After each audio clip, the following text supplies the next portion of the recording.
The following is a presentation of Project Independence and WCWP. Project Independence is the Aging in Place initiative of the town of North Hempstead. Welcome to Project Independence and You. And welcome back to Project Independence and You, Community Talk Radio on 88.1 FM and WCWP.org. I'm Rebecca Miller, along with Otto, Lohse, Christina Liu, and Dan Cox. And we have a great guest today. Our guest is Rhonda Schwartz, and Rhonda is the Regional Administrator for the Administration for Community Living. So welcome, and thank you for joining us today. Thank you, Rebecca. It's a pleasure to be here. We're really grateful to have you here. Can you just give us a little bit of a background on the Administration for Community Living? I would be happy to. I have to tell you, most people, when I mention the name of our agency, they have no idea what I'm talking about. The Administration for Community Living actually is a relatively new agency within the Department of Health and Human Services. The Administration for Community Living was formed in 2012 by bringing together the Administration on Aging, the Office on Disability, and the Administration on Developmental Disabilities. And ACL was created around the fundamental principle that everybody, older adults and people with disabilities of all ages, should be able to live where they choose, with the people they choose, and with the ability to participate fully in their communities. And by funding services and supports that are provided by networks of community-based organizations, and with investments in research, education, and innovation, ACL helps to make this principle a reality for millions of people. And I will tell you, so ACL is headquartered in Washington, D.C., and has 10 regional offices. As you mentioned, I am the regional administrator here locally. I am in Region 2, and Region 2 includes New York, New Jersey, Puerto Rico, and the U.S. Virgin Islands. And ACL's budget is about $2.6 billion a year. I like your region. Do you have to Yes. travel to those regions? That would really be horrible if you had to. It would be, wouldn't it be awful? I do not have that large a travel budget, so I don't get to do that much travel. I have to pick my travel strategically when there's a particular purpose where I need to be somewhere. So where are you located? Are you located in New York or in New Jersey? I'm in Manhattan, actually, downtown. Okay. In the federal office building downtown. Right. Excellent. Do you have to be in the office? Do I have to be in the office? I do have to be in the office at least once a week at the moment. I'm not sure what the future may hold, but at the moment we are required to be in the office once a week. Sometimes I'm here more often than that. Sometimes I'm traveling.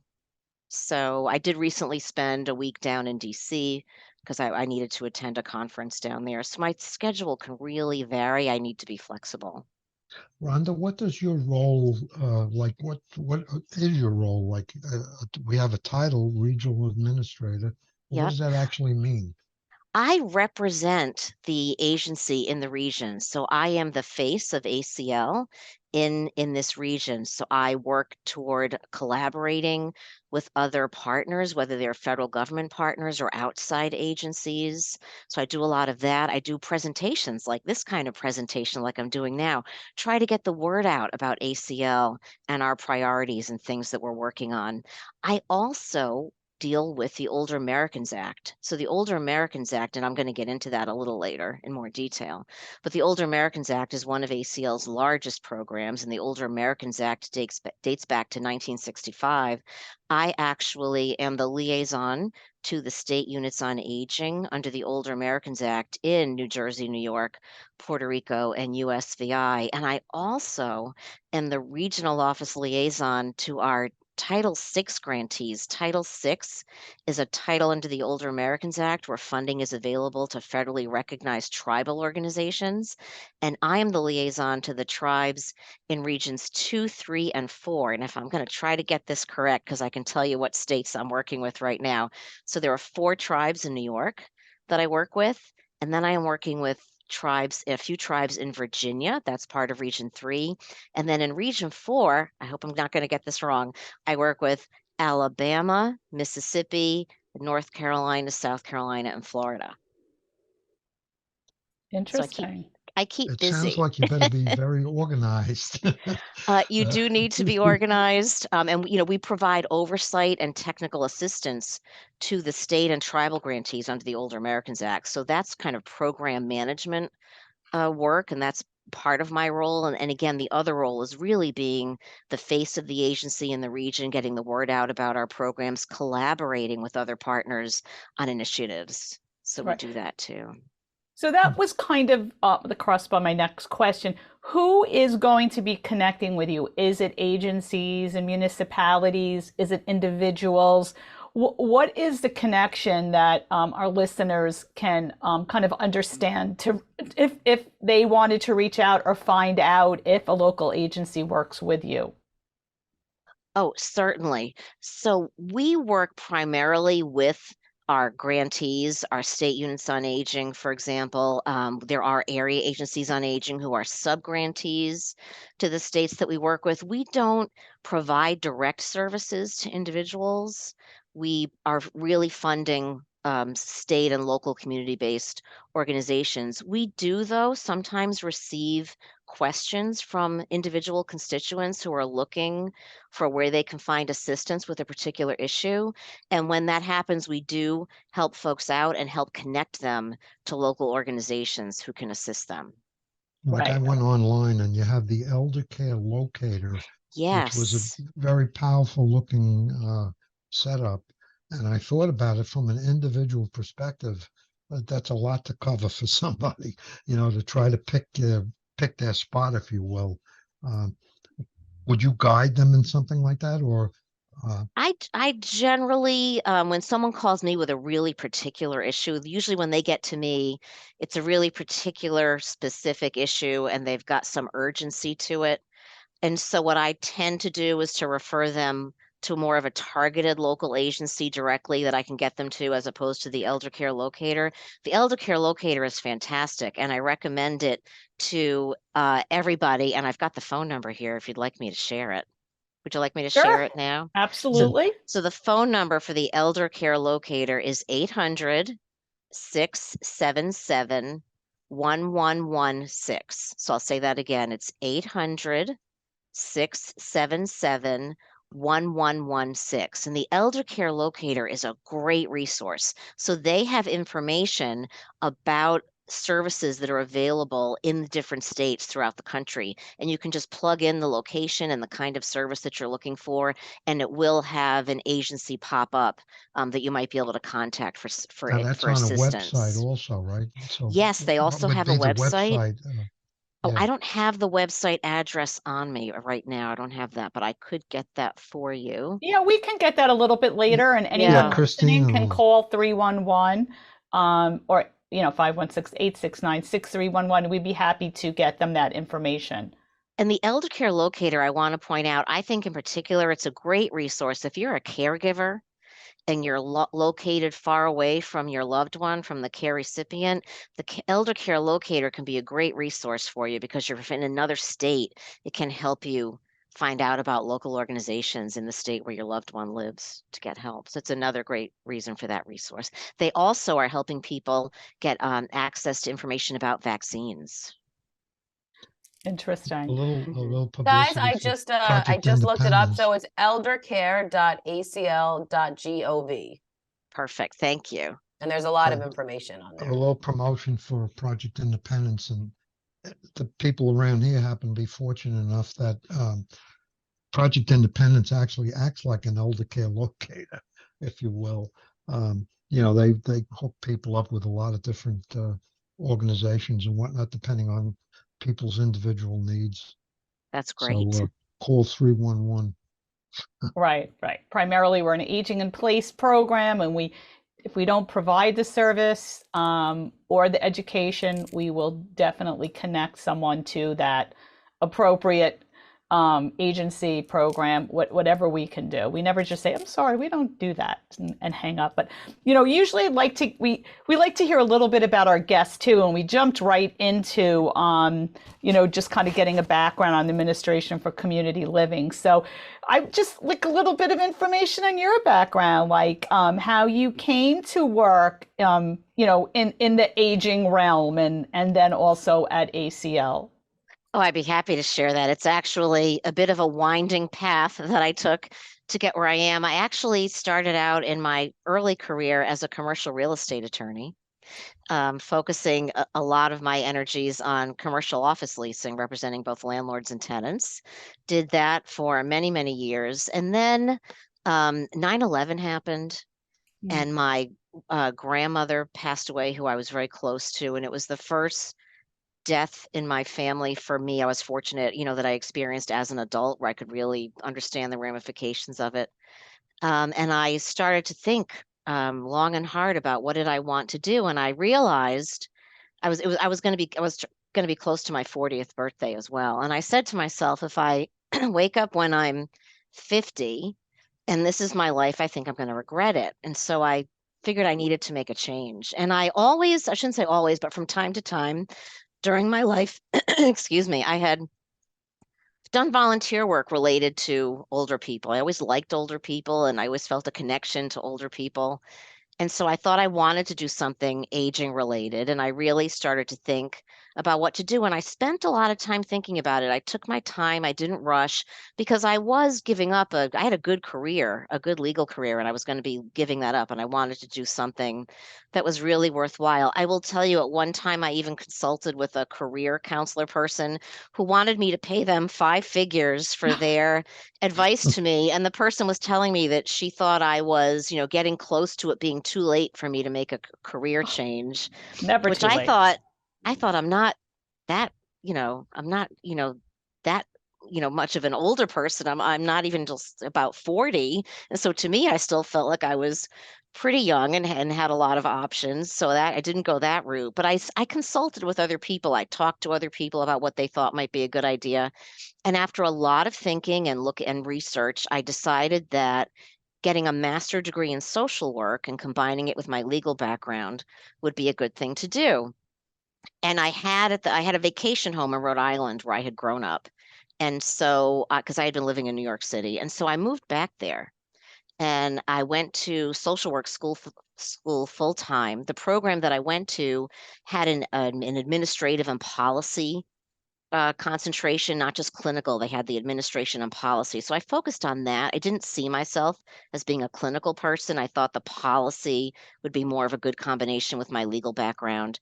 And I focused all of my attention during getting that degree on stuff relating to aging. So I went to the aging department's committee hearings and commission meetings and all of their stuff at the State House. I went to every public meeting I could go to network and meet people. I did all of my projects that I could in school on aging, everything relating to older adults.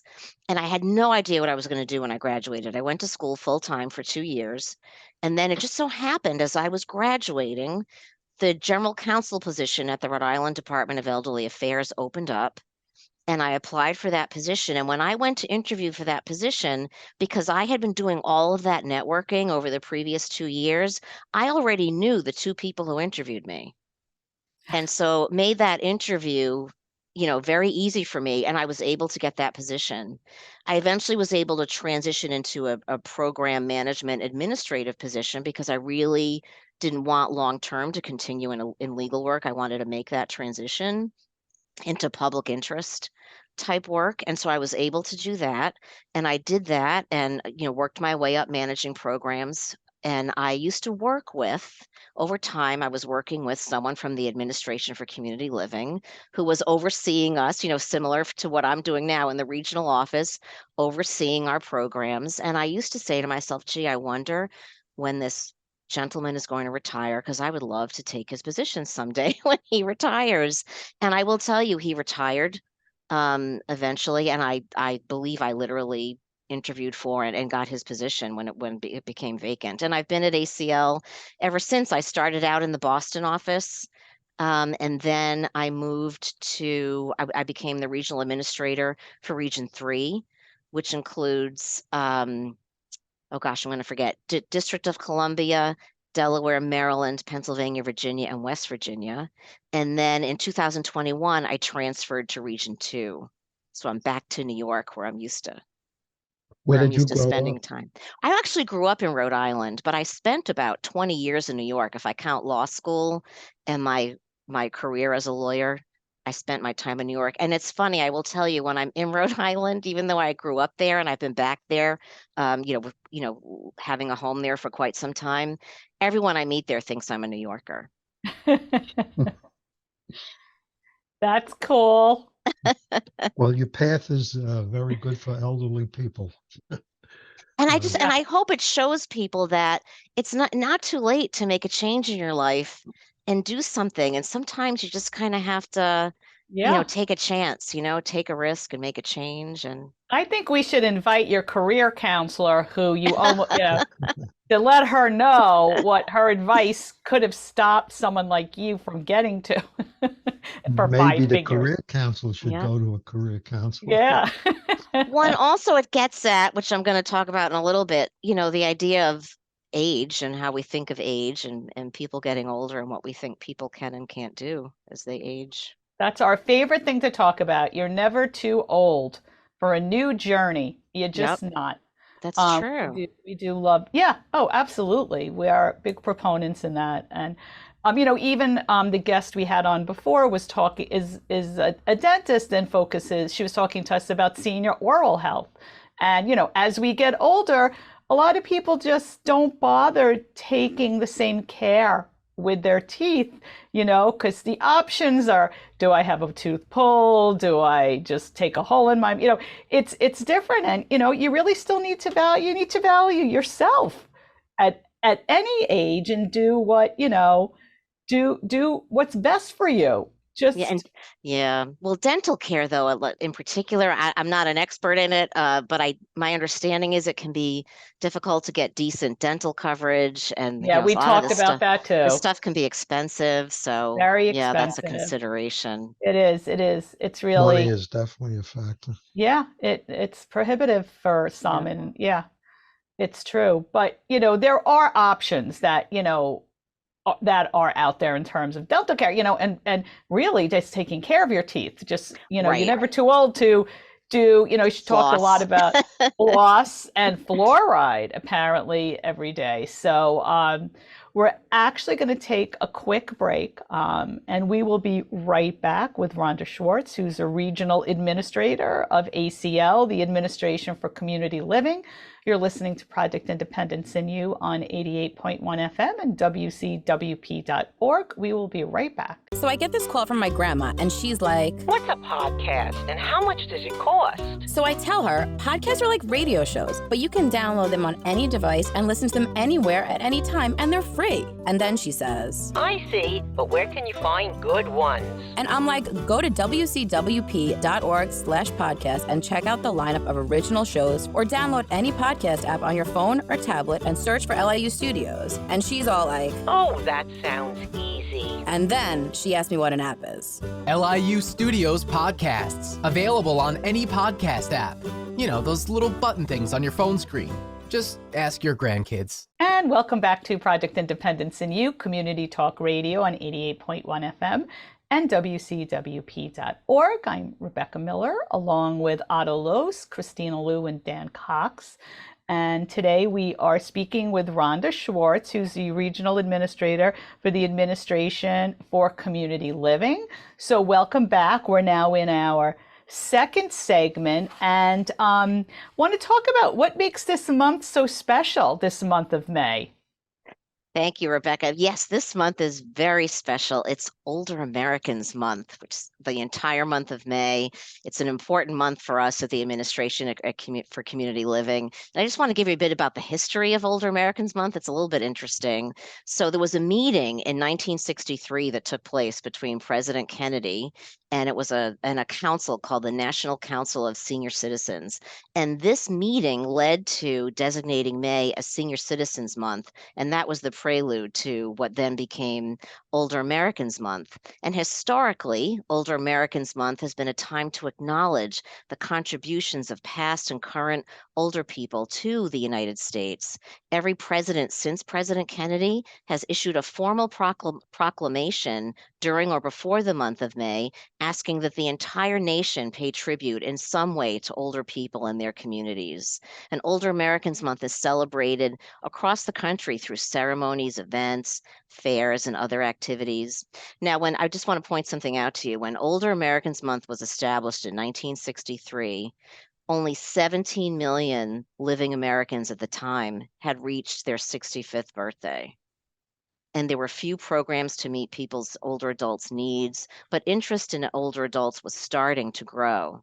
Now, by 2020, according to the US Census Bureau's American Community Survey, adults age 65 and older represented, this is again in 2020, 16% of the total US population, and it's more than 52 million people. So we went from 17 million living people 65 and older in 1963 to more than 52 million in 2020. That's more than 1 in every 7 Americans is 65 and older.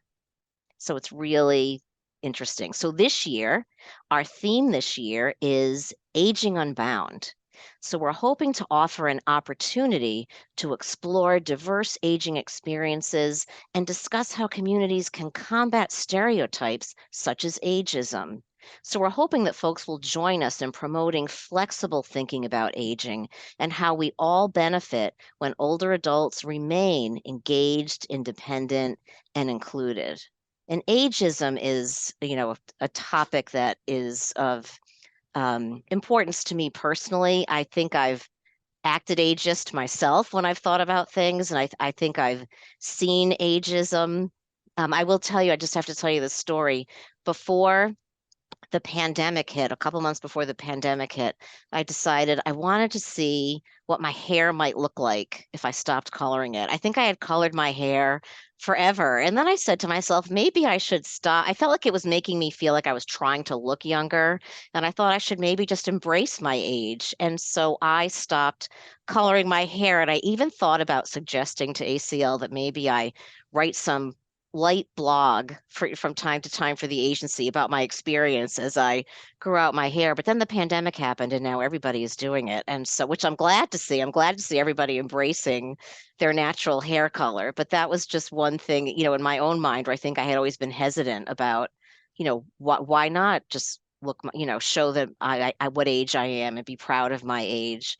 And then I do want to tell you another story. Recently, I was going to buy some train tickets. I was taking New Jersey Transit or something. And there was someone there who could help you with the tickets. And the poor gentleman, he was so apologetic about asking me if I might qualify for a senior discount on the train. But that's another example. I mean, that's another example of people just assuming that we all are viewing aging negatively. Right. And I think we need to flip the way we look at this. And there's been a lot you can find a lot of stuff about this. A lot of folks have been talking about this for a few years. I do want to point out some information that I got from the New York State Office from the Aging website, which is very interesting to me. So this is information they had from 2019. So of all the household income generated in New York, again, this is in 2019, 63% of it, so 63% of all the household income generated in New York was generated by older adults and baby boomers, and it was more than $379 billion in household income. And more than 935,000 individuals age 60 plus were contributing 495 million hours of community service annually at an economic value of $13.9 billion. And I've even heard recently when I've attended meetings, I've heard people talk about the longevity economy, which is looking at what older people contribute to the economy in the United States, I think people forget about the contributions that older people make to the country, not even just even economically, but even by knowledge. I mean, a lot of people have left the workforce. Older people have left the workforce in the last few years. You are seeing a lot of great wisdom and historical knowledge leaving private companies, public agencies, and older people have so much to contribute. And it would just be great if we could all, kind of take a step back and acknowledge that. Yeah. I think about this a lot. I think about ageism a lot. I think about, the negativity associated to aging. And, because of my job, I so want to change that whole stereotype and picture. One of the things I think about, and we can't all not think about this, and taking politics and everyone's view out of the picture politically. We have a current president who's running again, who is in his 80s. I mean, this is the ultimate representation of, what people can do at any age. Even our previous president, in his 70s was an older, person. But so politics aside, views, stigmas, and the biggest topic of the current president running again isn't even policies as much as it is about his age. And I think that anybody running today should understand, like, your data of how many people are 65 and older, and what that does. The perception is that, aging doesn't make you less valuable. Aging makes you, experienced and worldly and all the positive things. And I do think, other cultures do look at aging very differently than we do here in the US. They're revered, they're cared for, they're experienced. Well, my opinion is that an attitude towards aging starts at a younger age. I know people who are young who still act old. They hit 50, now they're old. And I've run into people and he says, "Oh, I'm 65 now." So like I'm supposed to say, "Oh, you're really old." And then I remind them how old I am. And 86 and a half, so you're 65, so you're 50. What's the difference? Right. That's an attitude that I think has to be changed at an early age. You start out with that attitude when you're young and you hit 50 or 60, you're going to have a worse attitude when you get older towards aging. And, I think people really have to be, this has to, like this Older Americans Month, really it has to also say, hey, look, you're going to get older. There's no question about it. So just remember, I always tell my grandchildren, like one of them's just 8 years old. And I said, "Do you know I was 8 years old once?" And, and they look at you like you have two heads. And then I say, "Do you think I know more today than I did when I was 8 years old?" Or I always say that even to a 19-year-old, that I was 19 once. Do you think I know more now than I did when I was 19?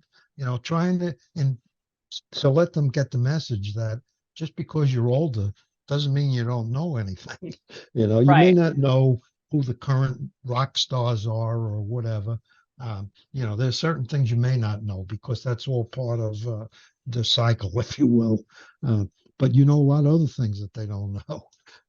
So anyhow, that's my message. Exactly. You're a perfect example, Otto. He Well, certainly like is. Yeah, there are lots of other people running businesses. There are other members of Congress who are in their 80s, people running businesses in their 80s and 90s. I'm sure there's someone out there who's 100 years old who's running some business somewhere. Absolutely. Absolutely. I still consult, frankly, marketing and sales to one company that I work with. And I like it. Keeps my juices going. Yeah, it keeps your brain sharp. Yeah. Right. Keep Right. challenging yourself. And that's one of the things that we do with like a lot of the programs in our agency, where we're trying to help folks keep themselves physically healthier longer, so that they can have a nice, long, fulfilling, active life well into older age. We can talk about ageism, and I hope we do a little bit more, but I just want a little bit more clarification, because I know there are people listening that are, hearing you, and they might not still be kind of clear on the ACL. So in terms of like Long Island and our community, so you're funding some of the CBOs, or where's somebody or an agency on Long Island where we could like kind of say, oh, okay, that kind of gives us a clearer picture, or just in New York State? Yeah, that's a very good question. So the way we're structured with our Older Americans Act funding, it's actually a very interesting structure, and I like it a lot. So we at the Administration for Community Living, we give Older Americans Act funding to every state unit on aging. So the states and the territories all have state units on aging. And we have a formula that we use. Like NYSOFA, New York State Office of the Aging, is that? Exactly. That's Okay. the state unit on aging in New York. Right. And we give our funding out to the states and territories under a formula that's provided for in the Older Americans Act, and it's based on population. And then what happens is the states then have designated area agencies on aging, and every state may have a different number. There are a few states that are exempted from that because they're so rural or they're so small that they don't have to have area agencies on aging, but most states have area agencies on aging. New York actually has more area agencies on aging than any other state in the country. New York has 59 located throughout the state. If you go to NYSOFA's website, you can find your local area agency on aging. And so what happens is every state unit on aging has to come up with its own formula for how it's going to distribute our funding to the local area agencies on aging. And they're required, as they do that, they are required to make sure they are paying particular attention to older individuals who have the greatest economic need, older individuals who have the greatest social need, with particular attention to low income folks, people who are minority low income, or older individuals with limited English proficiency, and people living in rural areas. So they come up with formulas that give priority to these types of individuals. And then so the state units on aging in New York, again, it's NYSOFA, they in turn give that money out to the area agencies on aging. So again, in New York, it's the 59 area agencies on aging. And then the area agencies on aging in turn fund local community-based organizations that provide the services locally. To some extent, an area agency on aging may provide some of the services itself, but for the most part, they are putting that money out into the community for the local provider agencies to provide those services. And the idea behind all this is that it's the folks at the ground level, the folks in the community who know how best to serve people, who are going to have the best cultural competence at knowing people in their communities. And so they're going to be best at delivering these services. And so that's how that works. So if anyone is looking for services for their community, I would recommend that they contact New York Connects. So New York Connects, yep. So that's for New York State, and that's through NYSOFA. That is the information line you can call to find out about services near you. You can also go online, but the phone number, and I have the phone number and the email address, the web address. So the phone number is 800-342 9871. I'll say that one more time. It's 800-342-9871. And the website is newyorkconnects.ny.gov. So again, it's NY Connects. I shouldn't say New York. It's nyconnects.ny.gov. I'm a volunteer with Project Independence, but is not Project Independence also funded somewhat with the New York State Department of Aging? No? That I don't know, because we don't get involved in the aging as it goes down through the sub-levels. So I don't know who the local grantees are. Well, who funds Initially, Otto, when the funds go, when we do work with NYSOFA, when we started the NORC in Northern New Hyde Park, there were some the funding comes through NYSOFA because we have the agency, we had the lead agency, which was a human service agency. We also had to have a nursing partner, and under the regulations for running a NORC through NYSOFA, and then at the time we were partnered with FEGS, that was the lead agency. We did have funds. We did have funding, but since then the program, we're no longer a NORC, we're town-wide.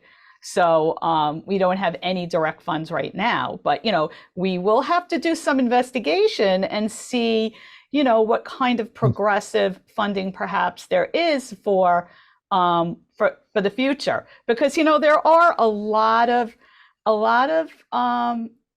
I want to say issues, like one of the biggest problems on Long Island and probably across our country, is affordable housing.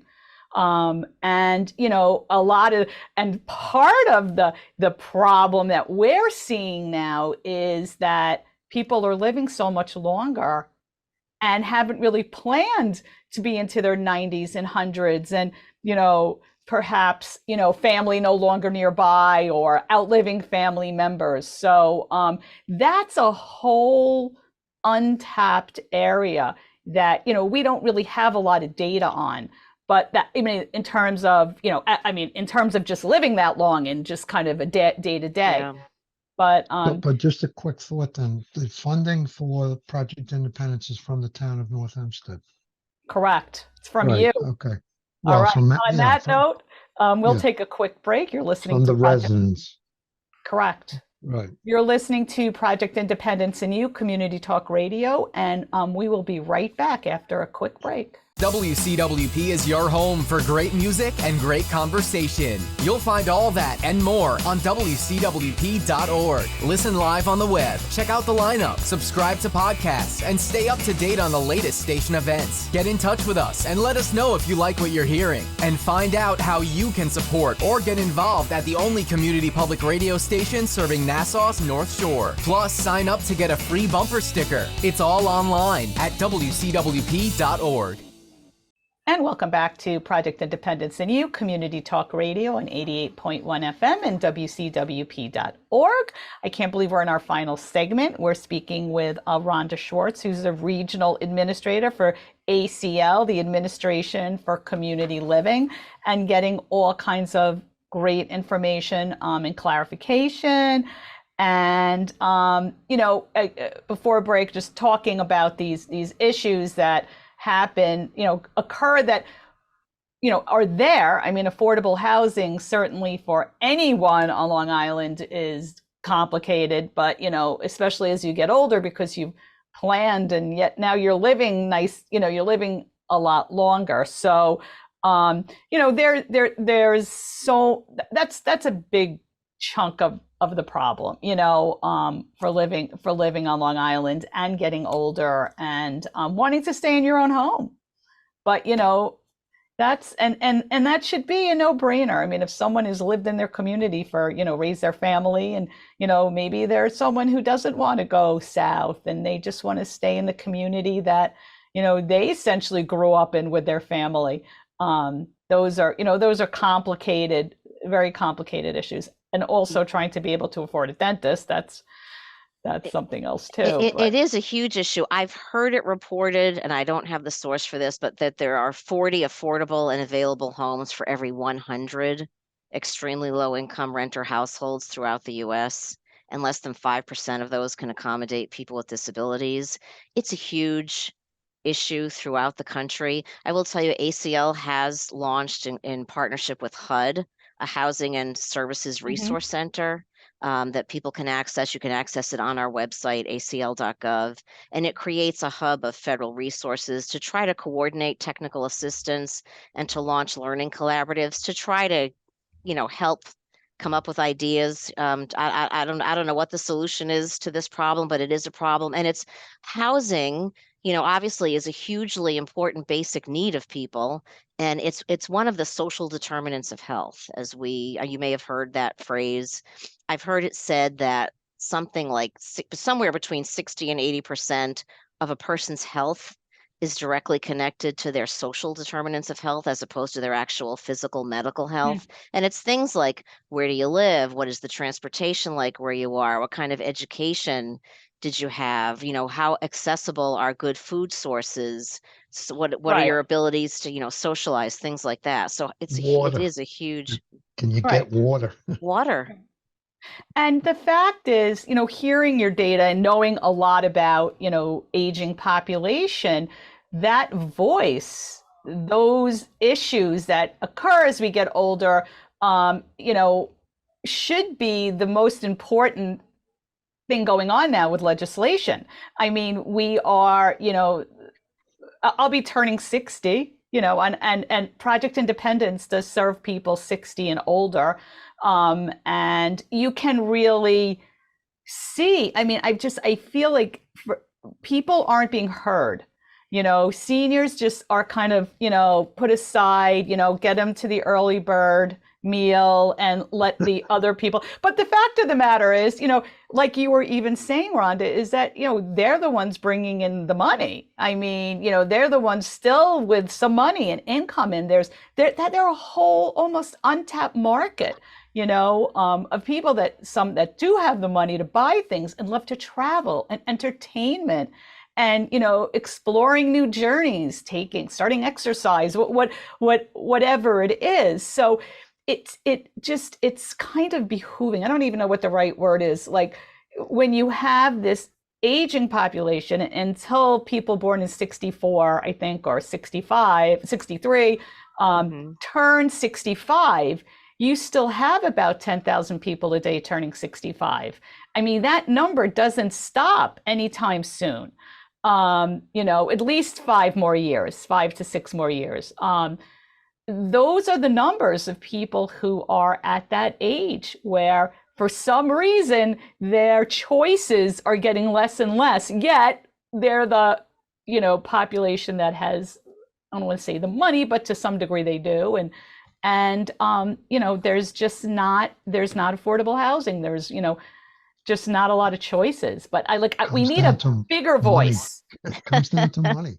People who are in business are going to try to make the most money, and they're going to build Ritz-Carlton complexes where they can get a couple of $1 million for their apartment.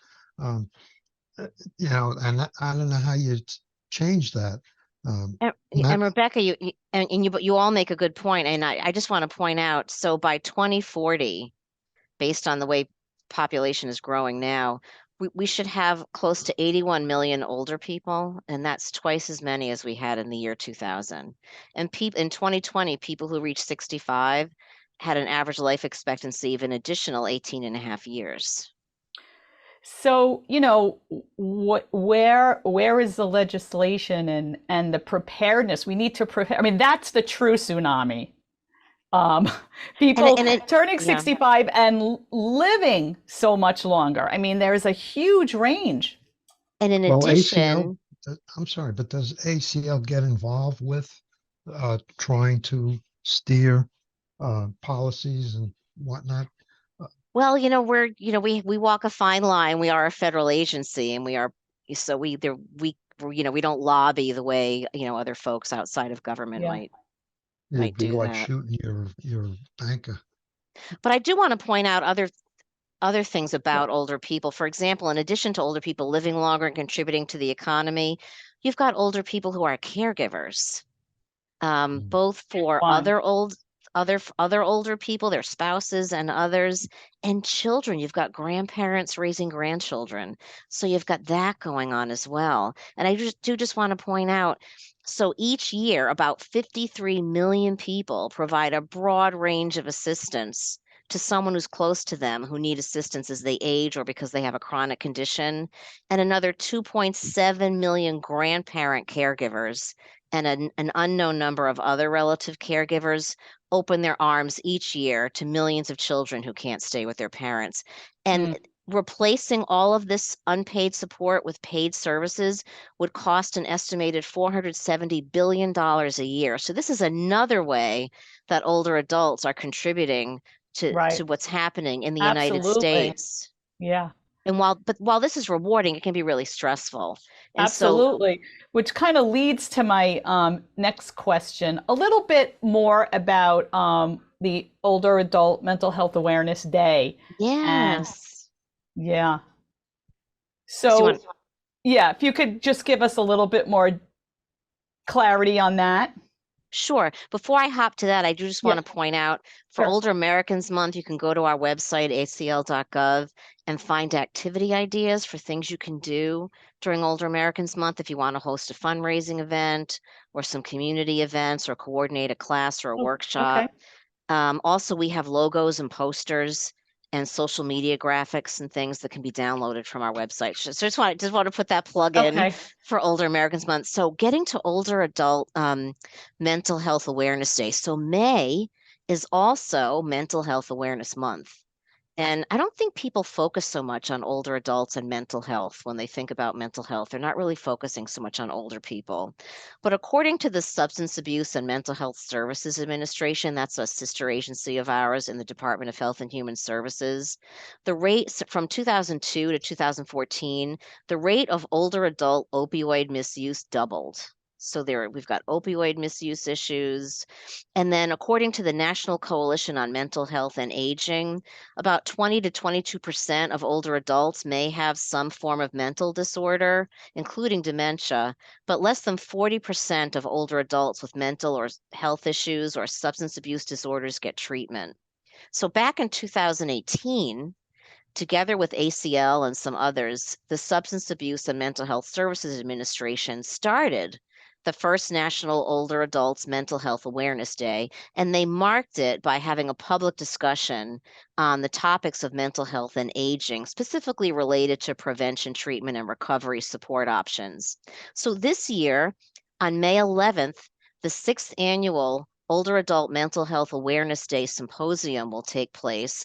And this year it's being put on by the National Council on Aging, together with ACL, the Substance Abuse Mental Health Services Administration, and also the Health Resources and Services Administration. People sometimes know them as HRSA, but that's the Health Resources and Services Administration. So these agencies are all getting together to put the program together this year. Montel Williams is scheduled to be the keynote speaker Oh, this Montel. year, and a variety of topics will be covered. You can, attend this virtually. Some of the topics are things like supporting caregivers, providing care to someone with mental illness, the link between chronic pain and mental health in older adults, and the impact of the COVID-19 pandemic on older adults and mental health. And if anyone wants to attend this symposium, they can just go to the National Council on Aging website to register. Where could somebody go, or maybe you could get a little bit more into it too, on the Older Americans Act? Oh, to find more about the Older Americans Yeah. Act, you can, of course, go to our website, acl.gov. We have lots of information there about the Older Americans Act programs. I'm happy to share with you some information about them right now, if you Sure. like. We would love that. So the Older Americans Act has various sections in it. But before I get to the sections, I want to start with the beginning. So at the beginning of the Older Americans Act, it talks about the objectives of the act. And so we want to assure that people have an adequate income in retirement, the best possible physical and mental health, suitable housing, like we've been talking about, employment opportunities, comprehensive long-term care services, retire in health, honor, and dignity, and there are others. So that's the basis for what the various services are that are provided in the Older Americans Act. And I do just want to point out, when it comes to older adults and when we're thinking about Older Americans Act services, this is an interesting statistic. Slightly more than half of Americans age 65 and older in the United States live in just 9 states. So more than half of US adults are in just 9 states, and the 4th highest is New York at 3.4 million older adults. I just thought that was an interesting statistic. And most older adults are in the community. a relatively small percentage of older adults lived in nursing homes. So in 2019, it was about 1.2 million out of all the older adults were living in nursing homes. And that percentage increases with age. So for people over age 85, the number goes up to 8%. But most people are living in the community. And that's what the Older Americans Act is getting at, supporting older adults living in the community so they can live independently and participate in their communities as much as they like. And so I think the hard part, though, is implementing those services, reaching those goals, assuring that people have enough income and whatever. Right.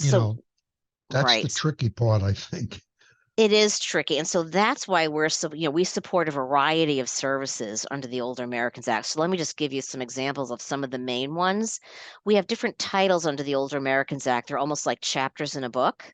And Title III is where a lot of our supportive services are offered. So Title III offers a wide range of services, things like adult day service, transportation, case management services, legal assistance.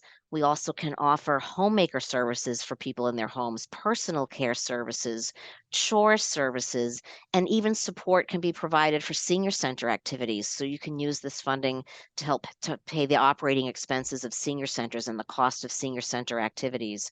Of course, we have our nutrition programs. I think that's what everyone knows us most for. We have, of course, the congregate nutrition program, which are meals that would be provided in some kind of community setting. And what you're getting in that program is not just a healthy meal, but you're getting the socialization, which is important. Socialization is so important for health. So I was reading recently that loneliness is equivalent to smoking 15 cigarettes a day. I think you probably have heard that in the community a lot. Social isolation is really adverse for your health. And so these congregate meal programs are giving people a chance to socialize. Often the congregate meal will be linked with other activities. We like to link sometimes activities related to health promotion to let people live healthier. So you have those meals. And then, of course, we have our home delivered meal program. People think of that as Meals on Wheels.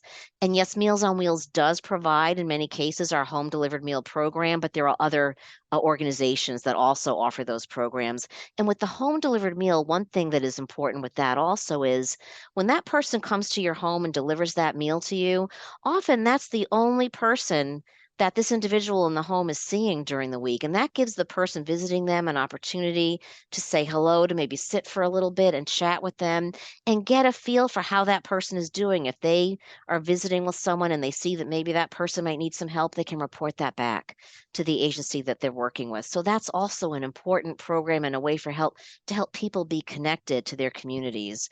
Though that's, of course, our most famous program.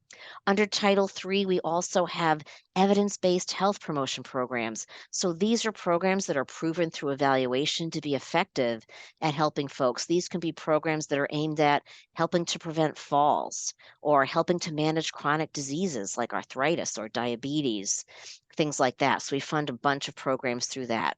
And then we have our National Family Caregiver Support Program.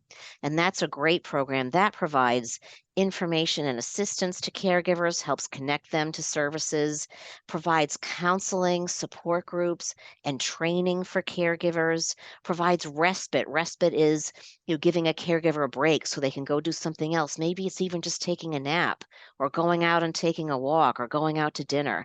So Or we income, a caregiver. Is that ever part of it? There's a lot of programs. I don't know about a lot, but there are programs out there today when you're a primary caregiver that you actually can get paid for it. There are some states where they may structure their programs, whether it's through funding they receive from the federal government or just through some other funding sources that may have their programs set up that way. We don't get into how it's actually structured at the local level. So you would need to speak to, contact your local provider to see what opportunities they may offer.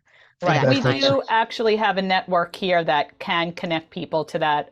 It is our social workers here and at the Project Independence level, we do have those connections.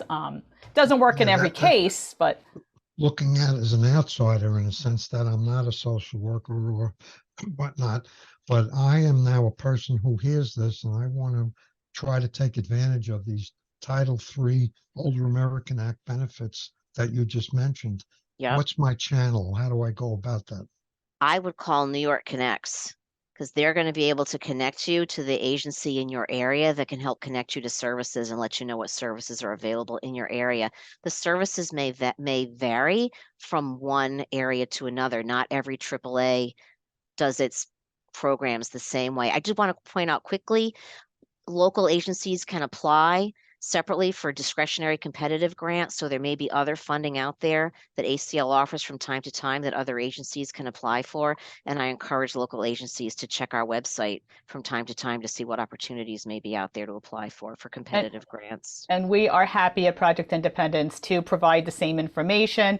Like it's where we have to go to a break. Actually, it's the end. This is the third segment. Rhonda, what a wealth of information.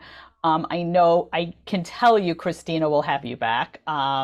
We are going to, again, thank you again so much for joining us for this hour. You're listening to Project Independence and You, Community Talk Radio on 88.1 FM and WCWP.org. And thanks, Otto, for being a great co-host, and Christina and Dan. And have a great weekend, all.